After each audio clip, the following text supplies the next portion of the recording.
Salam, hörmətli müəllimlər, şagirdlər. Biz uzun bir aradan sonra təkrar sualların izahları ilə görüşürük.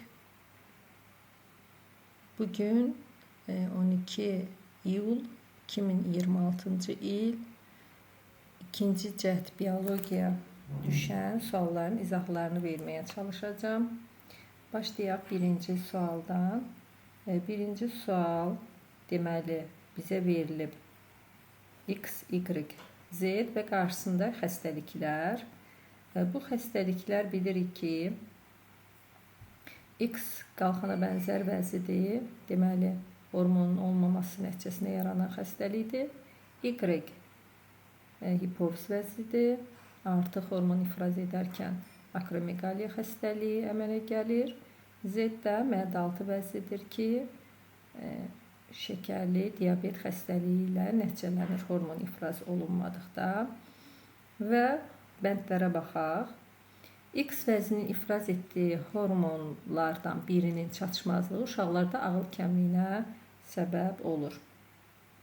Deməli, burada yanlış ifadələri müəyyən edəcəyik. Öd Z vəzinin ifraz etdiyi fermentlərin işini fəallaşdırır. Yanlış ifadələr müəyyən edəcəyik. Xeyr, bu düzgün deyil. Y vəzi bioloji saat rolunu oynayan vəzi ilə eyni boşluqda yerləşmir. Y vəzi bayaq dedik ki, hipofiz vəzidir. Bioloji saat rolunu oynayan da epiz vəzidir. Hər ikisi kəllə boşluğunda yerləşir.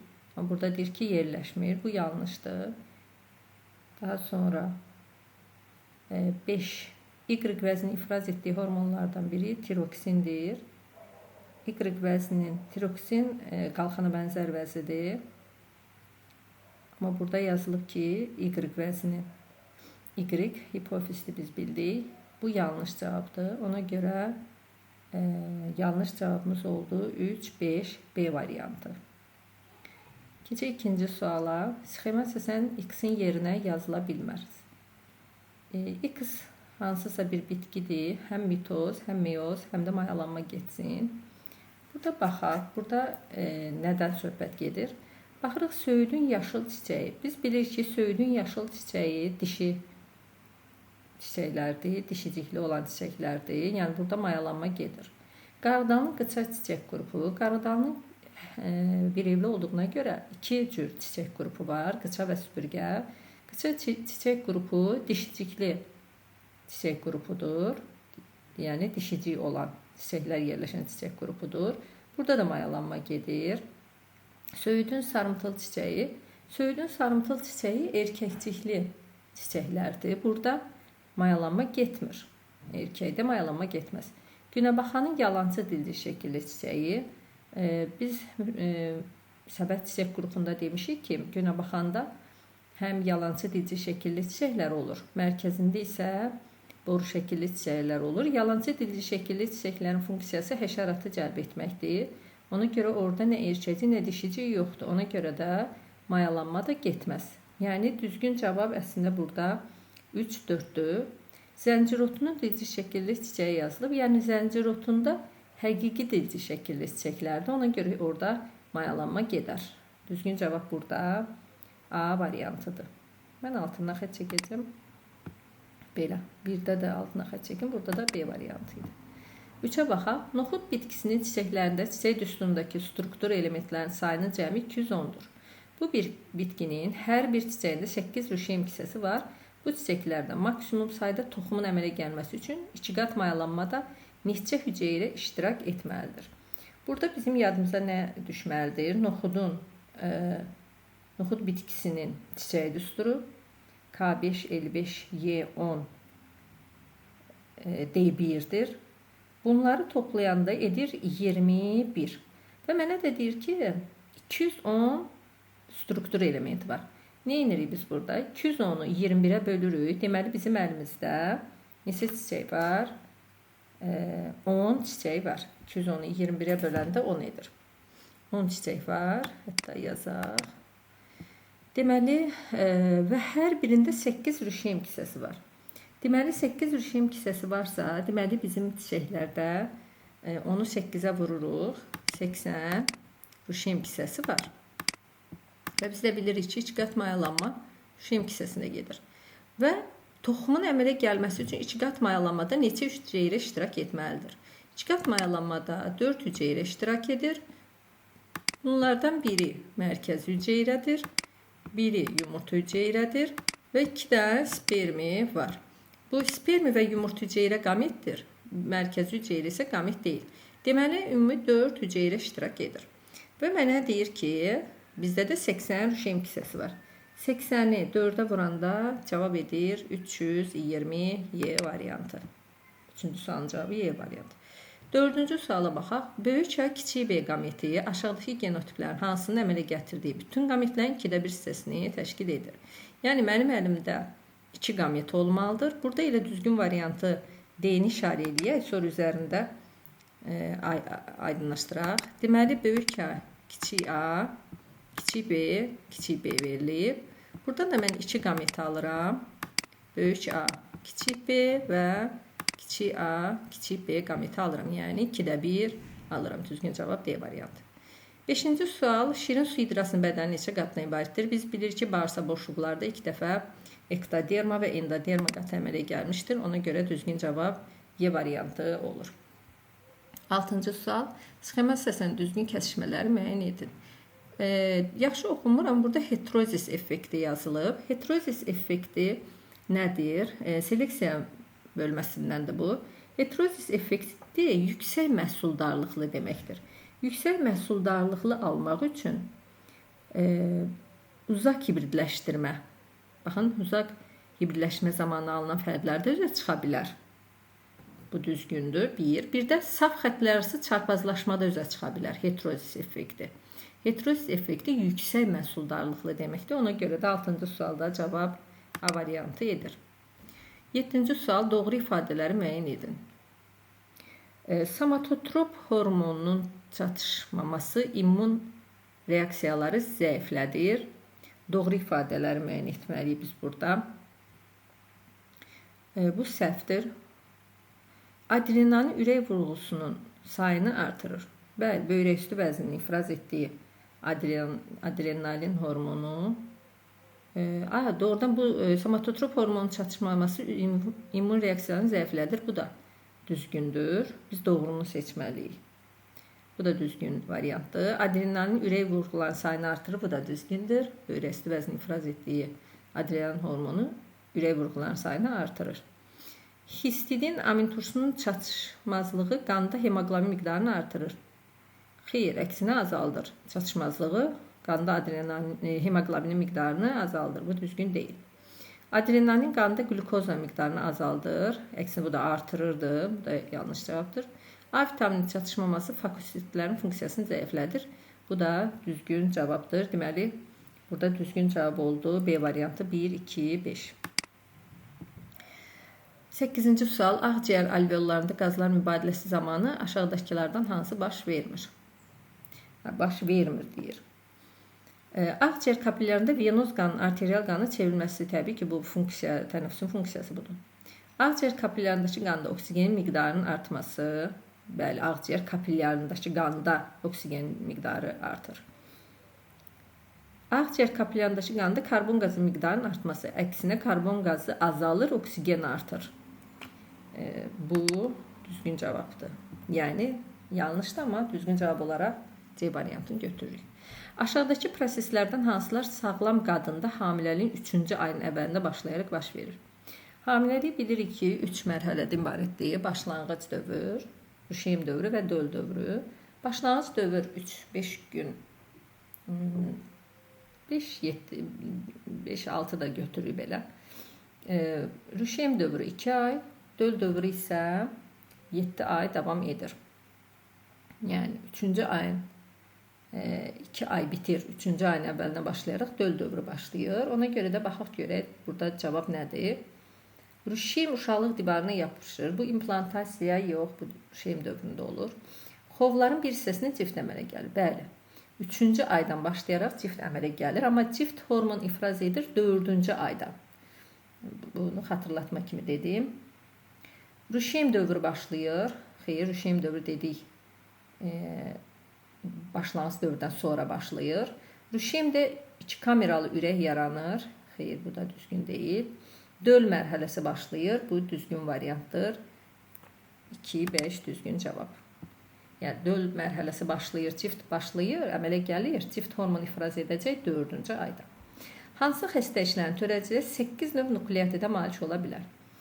Biz bilirik ki, 4 növ nukleotid DNT-dədir, 4 növ nukleotid RNT-dədir. Yəni həm DNT-si, həm RNT-si olan canlılarda 8 növ nukleotid var.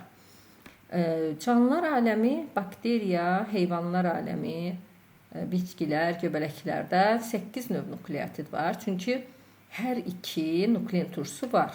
Həm DNT, həm RNT. Amma viruslarda ya DNT, ya RNT olduğuna görə 4 növ nukleotid var viruslarda. İndi biz buradan nəyi seçməliyik? Bakteriya xəstəliklərini seçməliyik.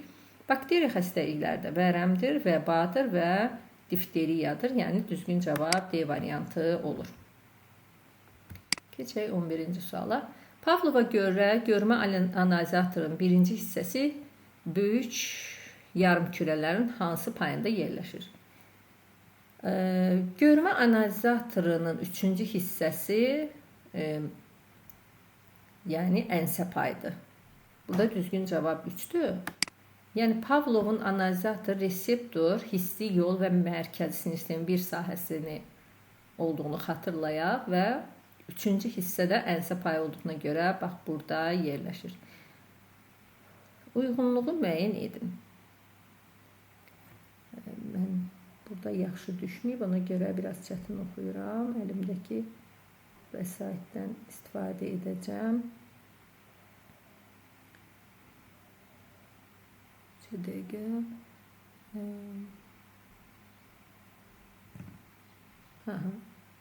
Burada plasentası vardır yazılıb.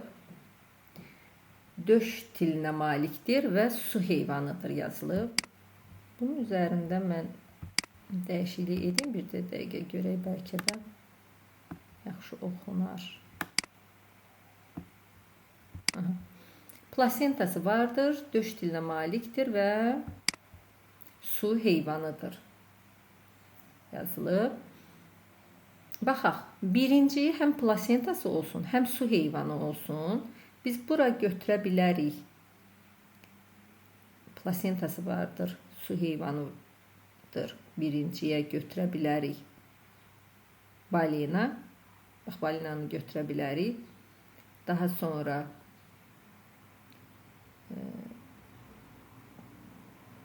delfini götürə bilərik. 1A, E. İkinci, plasentası vardır, döş tilinə malikdir. Bura götürərik biz yarasanı 2-yə. Su heyvanıdır və döş tilinə malikdirə də biz götürərik pingvini və ördəyi götürərik. Deməli, düzgün cavab gəlir, çıxır C variantı. C variantı düzgün cavabdır burada. Üzrlü sayın bir yaxşı oxunmur, ona görə. Sxemanın səsən doğru kəsişmələri müəyyən edin. Əsas və aralıq sahibi onurğalı heyvandır. Öküz soliterinin, indi öküz soliterinə aid olan əlamətləri götürəcəyik biz burada. Öküz soliterinin əsas sahibi insandır, aralıq sahibi isə qaramaldır. Ona görə də hər ikisi onurğalıdır. Öküz soliterinin həm əsas sahibi, aralıq sahibi olduğuna görə biohelmitdir. Burada geohelmit yazıb, bunu götürmürük. Əsas və aralıq sahibləri atmosfer havası ilə tənəffüs edir. Təbii ki, həm insan, həm də qaramal atmosfer havası ilə tənəffüs edir. Ona görə də düzgün cavab 1, 3 A variantı olur. 14-də baxaq. Eyler-Venn diaqramına əsasən uyğunluğu müəyyən edin. Lobyanın toxumu və buğdanın toxumu. Bu da asan sualdır. Taycıqlardakı yuvalarda yerləşir. Toxum. Lobyanın toxumu, bəli, bir bura gedə bilər. Taycıqlardakı yuvalarda yerləşir. Göbəkçiyə malikdir. 2 də bura getsin. Biri 2-ni bura qoyduqdan sonra ehtiyat qida maddələri ləpə yarpağı vasitəsilə rüşeymə daxil olur. Bu birləpəlilər üçün xasdır. Buğdanı 3-ü 2-yə qoyacağıq. Bitkinin əsas gövdəsi rüşem tumurcuğundan inkişaf edir. Bu hər ikisinə aiddir. Rüşem kökçüyünə əsas kök, rüşem tumurcuğundan bitkinin əsas gövdəsi inkişaf edir. Bunu hər iki bitkiyə aiddir. Ortaq kimi götürəcəyik 5-i. Meyvəyanlığı toxum qabığı ilə bitişir. Biz bilirik ki, buğdada meyvəyanlığı toxum qabığı ilə bitişir ki, onu ayırmaq belə olmur. Ona görə də düzgün cavab 14-cü sualda C variantı oldu. 15. Ulotrixdə hansı hüceyrələrin birləşməsinə ziqot əmələ gəlir? Ziqot deyirsə, deməli qametlərin birləşməsinə əmələ gəlir. Ulotrixdə qametlər 2 qamçılıdır, amma qeyri-cinsi çoxalmada zoosporlar iştirak edir. Onlar 4 qamçılı olur. Deməli, burada düzgün cavab 2 qamçılı hüceyrələrin, yəni qametlərin birləşməsindən əmələ gələcək. 15-də cavab Y variantı olur. Əgər şibyəni əmələ gətirən canlılardan biri ən qədim aləmin nümayəndəsi olarsa, ən qədim deyirsə, biz burada bir dənə bakteriyanı yadımıza salırıq. Bu şibyə hansı canlıların birgə yaşamasına əmələ gəlmişdir? Xatırlatma eləyək ki, şibyə bitkisi 3 aləmdən ibarət ola bilər. Yəni, bir şibyədə bir tərəf mütləq göbələk, bir tərəf bakteriya, yəni fotosintez edici bakteriya özdə. Digər şibyədə də bir tərəf mütləq göbələk, bir tərəfdə yosun ola bilər. Yəni bitkilər aləmi ola bilər. Ona görə də burada 16-cı sualda hüceyrələrin quruluşuna görə biri prokariot, digəri isə eukariot olan canlıların, bəli, yəni göbələk və bakteriyanın xlorofil fotosintez edici membran üzərində yerləşən canlı ilə, yəni bakteriya ilə əsasən sporla çoxalan canlının, yəni göbələyin birləşməsindən əmələ gələ bilər. Düzgün cavab 16-cı sualda A variantı olur. 17-ci sual, həmişə bu sual düşür və mən də abituriyentlərə tapşırıram ki, bu şəkilləri diqqətlə nəzərdə saxlayın. Çünki çox vaxt bu sualdan istifadə olunur. Bu əliyə bənzər borulardır, bu da ksilema borularıdır. Burada nədən bilirik? Deşikli hüceyrələrin olduğundan, ələk kimi deşikli hüceyrələr olduğundan bilirik.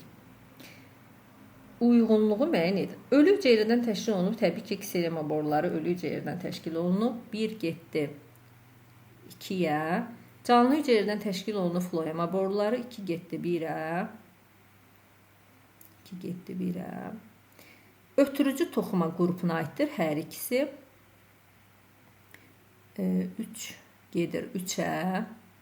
Bunu bir də diqqətli olmaq lazımdır ki, 3-ü ortada qoyub Eleven diaqramında, amma burada yazılanda axırda yazılıb. Əsasən qeyri-üzvü maddələr daşıyır. Ksilema boruları qeyri-üzvü maddələr daşıyır. 4 getdi 2-yə. Gövdənin qabıq qatında əmələ gəlir floema. 5 gedər 1-ə. Yarpağın damarında rast gəlinir hər ikisi. 6 da getdi 3-ə. Deməli, belə çıxır ki, düzgün cavab A variantı olur. 18-ə baxaq. Uyğunluğu müəyyən edin. İnterfaza, profaza və anafaza. Deməli, baxırıq. Hüceyrə orqanoidlərinin sayı artır. Orqanoidlər interfazada artır. A getdi 1-ə. Bölünmə vətənləri yaranmağa başlayır. Bölünmə vətənləri yaranmağa başlayıb profazada, metafazada tamamlanır. Yəni, bu getdi profazaya. DNT ikiləşir. Bunu mən həmişə abituriyentlərə deyirəm ki, DNT ikiləşir, xromosom ikiləşmir. Nə vaxt? Interfazada. C getdi 1-ə.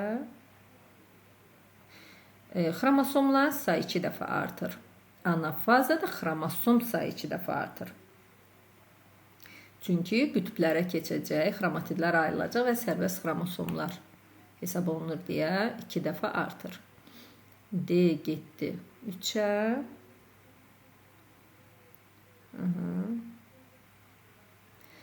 DNT sapları spirallaşır. Bu da Y variantıdır. Y variantı da gedir 2-yə, profazaya. Deməli, düzgün cavab B variantı oldu. Cədvələ əsasən sağlam qadında mayalanmada bilavasitə iştirak edən qametdəki, yəni qız və Y, ikincidə Y olsun, cinsi xromosomların sayını müəyyən edin. Və burada deyir, ciftin sayı 3-dür. Yəni, 3 cift vardır, ayrı yumurta əkizlərdir, 3 cift vardır. Mən buradan yaxşı oxunmur deyə. 3 cift və 3 döldür təbii ki. Somatik hüceyrələrin bir nüvəsində 23 xromosom müxtəlifliyi, qadınlarda 23 xromosom müxtəlifliyi olur. Kişilərdə 24 xromosom müxtəlifliyi olur. Təbii ki, somatik hüceyrədə. Deməli, burada oğlan uşaqların sayı 2-dir, qızların sayı 1-dir. Cəmi 3 yumurta hüceyrə mayalanmada iştirak edir və 3 spermatozoid iştirak edir. Çünki 3 cift var. 3 ayrı-ayrı yumurta əkizləri var burada. Burada qametlərdə 4-ündə X cinsi xromosom olacaq. İkisində də Y cinsi xromosom olacaq. Çünki 2 oğlan uşağı var. Oğlan uşaqlarına əmələ gəlməsində 1X, 1Y cinsi xromosom iştirak edir. Qız uşaqlarının əmələ gəlməsində isə 2X cinsi xromosom iştirak etdiyinə görə. Düzgün cavab 19-cu sualda D variantı olur. 20-ci suala baxaq. Ammoniakın nitrit turşusuna qədər oksidləşən bakteriya, bu təbii ki, nitrifikasiya bakteriyalardır. Düşünməyə ehtiyac yoxdur burada. İnsanın skeleti baş, gövdə və ətrafların skeletinə bölünür. Hansısı bənddə bu skelet şöbələrinə aid olan sümüklər düzgün verilib? Gicgah başa aiddir, fəqərə gövdəyə aiddir, incik sümüyü də ətraflara aiddir. C variantı olur 21-ci sualda. 22-ci suala baxaq. Sxema əsasən doğru fikri müəyyən edin. Xəstəliklər, vəba, leishmanioz, malyariya, törədiciləri X. Vəbanın törədici bakteriyadır. Digər heyvandır.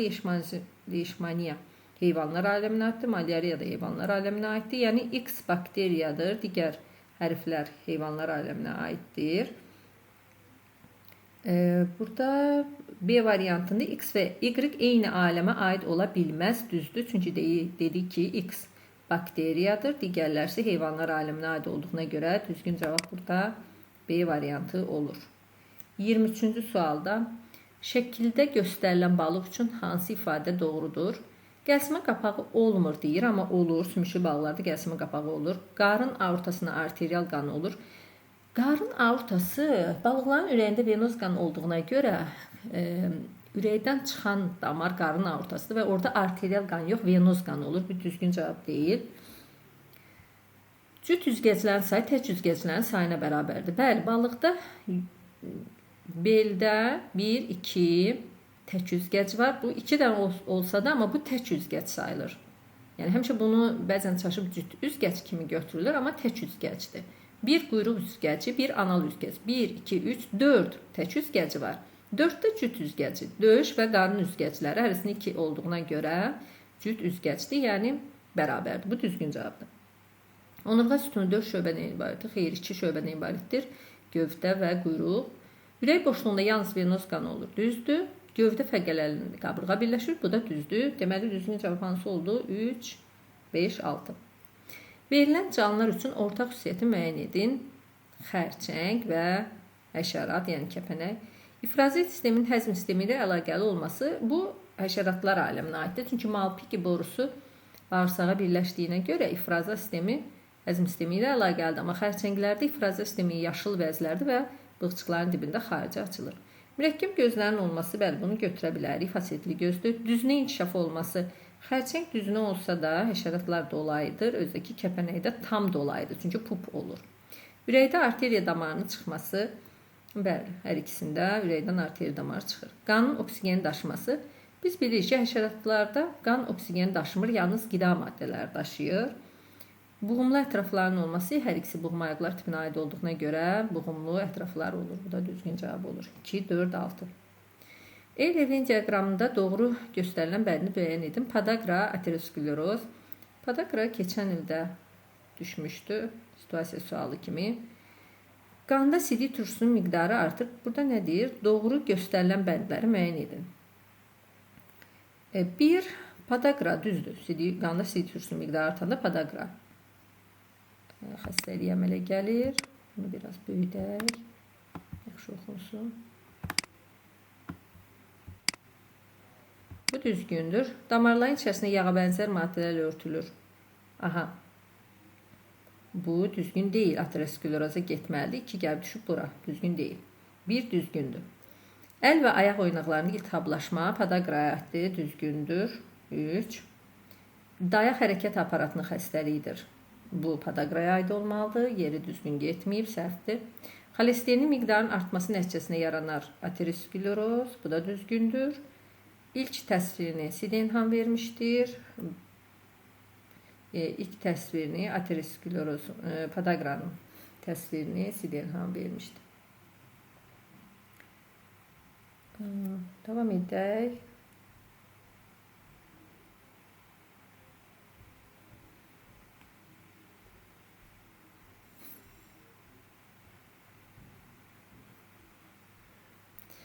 E, 26-cı sual. Hidrogen rabitələrin sayı 10.000, adeninin nukleidlərin sayı 2.000, hidrogen rabitələrin, 2 qat hidrogen rabitələrin X, 3 qat hidrogen rabitələri Y. Biz bilirik ki, adenin nukleotidi nə qədərdirsə, 2 qat hidrogen rabitələrin sayı o qədər olacaq. Yəni adenin nukleotidi 2000'dir. Bir dəqiqə yaxşı oxuyun.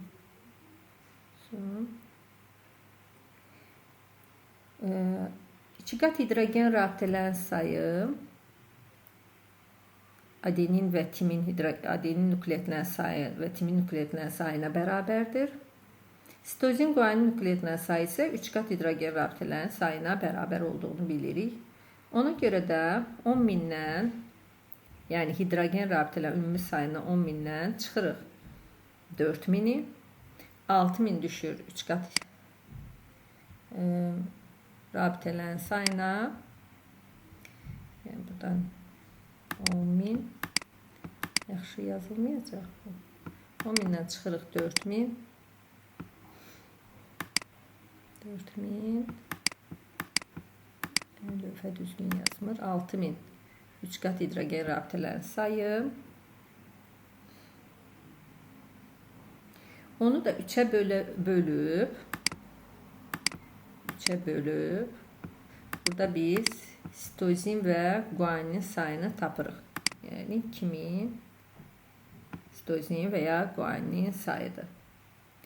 DNT molekuluna 2 qat hidrogen rabitələrin sayı 2000 olduğunu tapdıq. Çünki biz bilirik ki, adenin nə qədərsə o qədər 2 qat hidrogen rabitələrin sayı var. Və biz adenin nə qədərsə timin də o qədərdir. Ona görə 4.000 çıxdıq 10.000-dən. Və 3 qat hidrogen rabitələrin sayının da 2000 olduğunu tapdıq. Ona görə X plus Y deyirsə 2000 plus 2000 cavabı tapırıq 4000. Düzgün cavab bizə 4000 verir. Gedək 27-ci suala. Uyğunluğu müəyyən edin. Paleozoy, mezozoy və kaynazoydur. Səhv eləmirəmsə. Bu da yaxşı yazılmayıb yenə də. Yazılıb, daha doğrusu yaxşı düşməyib. Mən vəsaitdən baxıb.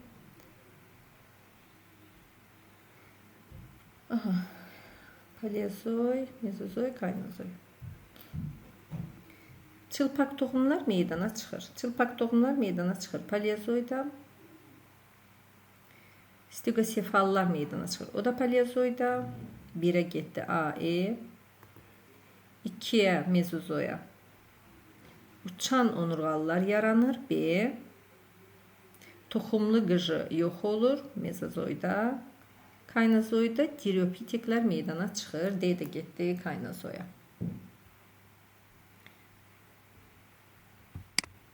Biraz böyüdək.